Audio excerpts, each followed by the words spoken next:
नमस्कार, मैं प्रिया एक बार फिर से स्वागत करती हूँ आपका भारत लाइव में। इस वक्त हम इंद्र कुमार सिंह चंद्रपुरी जी के साथ मौजूद हैं। हम इनसे जानेंगे कि चुनाव को लेकर इनकी क्या क्या तैयारियां हैं। सर, जैसे कोरोना आप देख ही रहे हैं कि कोरोना की वजह से बहुत सारी चीज़ों में रोक लगा हुआ है, तो आप क्या क्या परहेज लेके जो तैयारियाँ कर रहे हैं?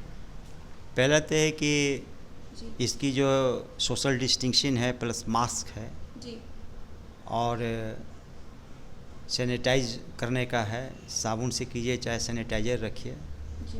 तो वो सब भी बात है। और जहाँ भी मैं मीटिंग में जाऊँगा तो उसमें कोशिश करूँगा कि कुछ लोग दूर दूर रहें, स्पेस बना कर रहें और मास्क पहने रहें। जी सर, जैसे कि आप बहुत ही पुराने हैं, यहाँ से आप नए कोई उम्मीदवार के रूप में नहीं खड़े हैं, बहुत पुराने हैं इस राजनीति में।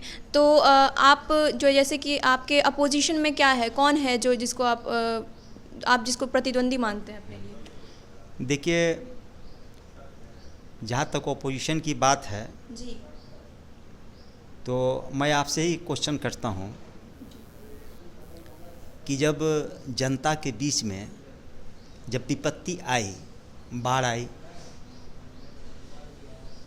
और कोरोना आई, अभी लेटेस्ट की बात है, तो जनता क्या उसके पास गया किसी मदद के लिए? जनता क्या सोची कि आज मेरे को समस्या है तो मैं विधायक के पास जाऊं? नहीं।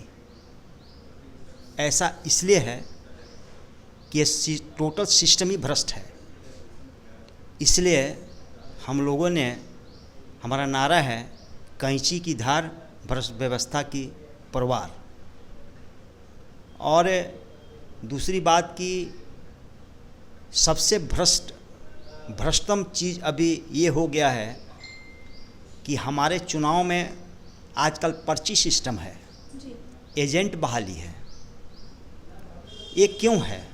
जब ऑलरेडी निर्वाचन आयोग ने इतनी सारी तैयारियां करके रखी है, बीएलओ हैं और इतनी सारी व्यवस्था है और लोगों को वोटर आईडी दिया हुआ है, तो उसकी जिम्मेवारी है कि वो वोटर आईडी लेकर जाए तो उसका वोट सुनिश्चित करे। ये पर्ची बांटने का क्या सिस्टम है? इसका मतलब यह है कि जो बड़े बड़े पार्टी हैं और जो कैंडिडेट हैं, ये लोग को जनता से कोई मतलब नहीं है। किसी भी विपत्ति में, खास करके मैं बांकीपुर विधानसभा क्षेत्र के बारे में ये बता रहा हूँ कि बाढ़ हो, सुखाड़ हो, या अभी यहाँ मंदिरी मोहल्ला में एक नाला का प्रश्न है, एक बोर्ड लगा दिया गया है जो हमारे मोहल्ला, उसके कारण कितनी बीमारियाँ हैं, कितने कोरोना है, कितनी तरह की विपत्तियां हैं, उसमें कितने बच्चे गिर के मर गए हैं।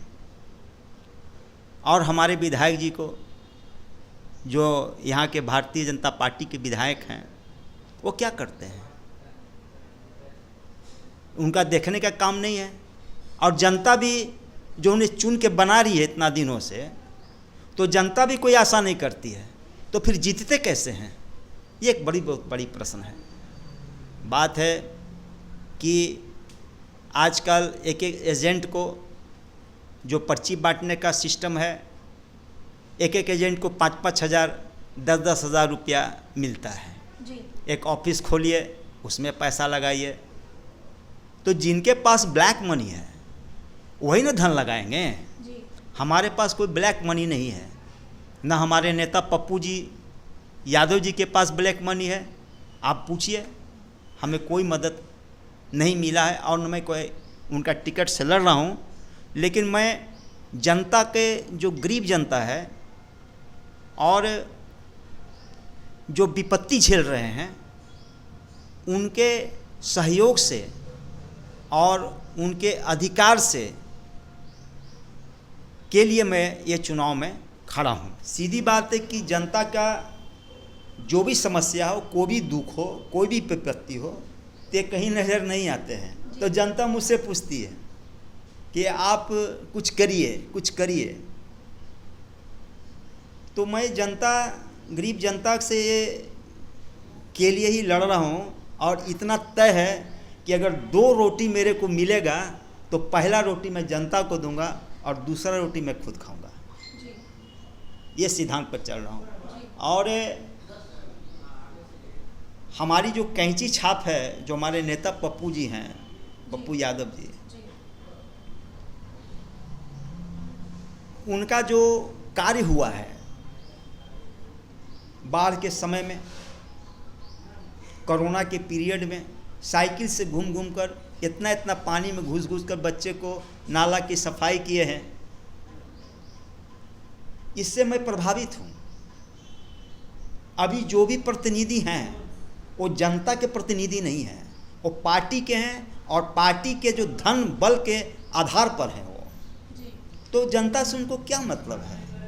जनता को ये मैं यही संदेश दे रहा हूँ कि बस एक बार मुझे मौका दे दो, बस एक बार हमें मौका दो और देखो कि मैं क्या करता हूँ। लेकिन मैं आपका प्रतिनिधि बनूंगा तब तो मैं आपकी आवाज़ बनूंगा।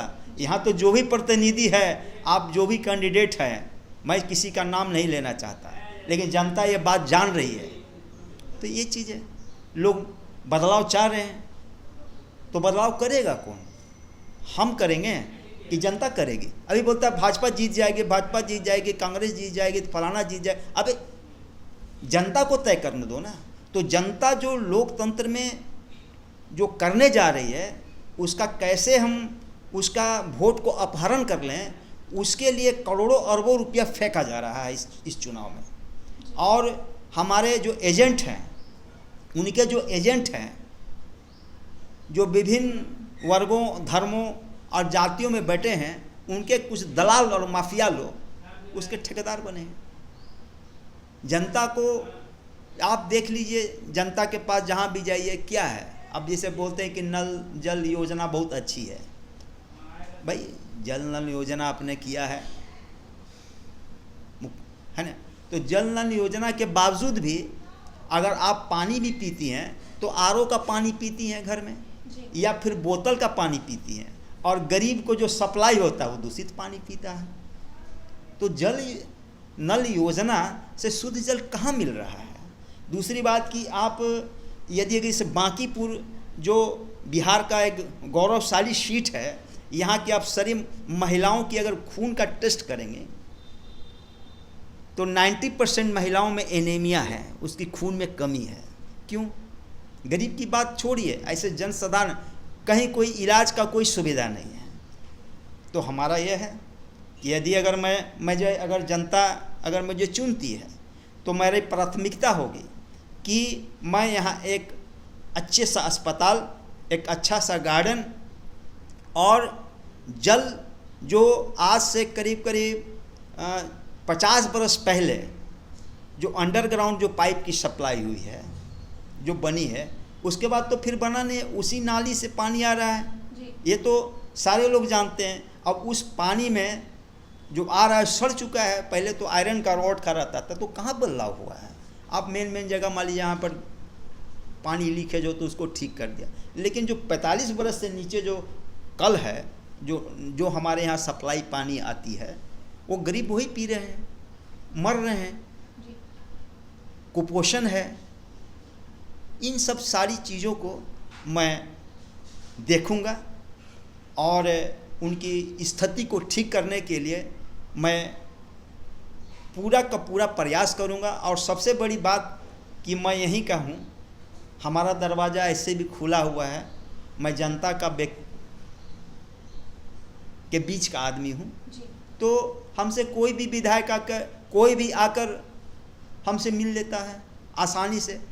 यहाँ पर सारे गरीब लोग आते हैं, बोलते हैं कि सर, हम बोले क्या तुम्हारी स्थिति ऐसा है, तुम हमको ऐसा बोल रहे हो।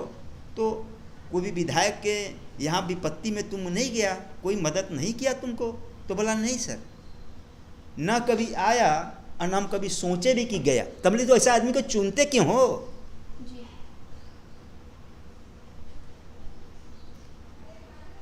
तो ये है कि ये जो भ्रष्ट व्यवस्था है उसको हम कैंची के धार से ख़त्म करेंगे। गरीबों के बल के आधार पर हम लड़ेंगे।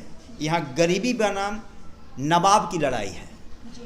नवाब कौन है आप समझ रही होंगे, है ना? बहुत सारे लोग यहाँ पर कैंडिडेट बन के आए जो विदेश से भी आए, और अभी जो कैंडिडेट हैं आपके नेशनल पार्टी के, उनको आप ही के चैनल न्यूज़ 18 में देखा कि उनको घर का बगल का आदमी भी नहीं जानता है कि हु इज़ ही। तो कैसे चुनाव लड़ रहे हो जब को ना कोई जानता है, ना आपका कोई वर्क एक्सपीरियंस है, ना आपने कभी कोई संगत, आखिर चुन कैसे लेते हैं लोग उसे? इस पर सोचा जाए। मैं जनता से ये बात पूछ रहा हूँ, मैं कंपेनिंग यही कर रहा हूँ कि आखिर तुम जो इतना दिन से जो चुन के, जो 30 वर्षों से चाहे पहले से भी जो चुन रहे हो, उसने किया क्या तुम्हारे लिए? कौन सा काम किया?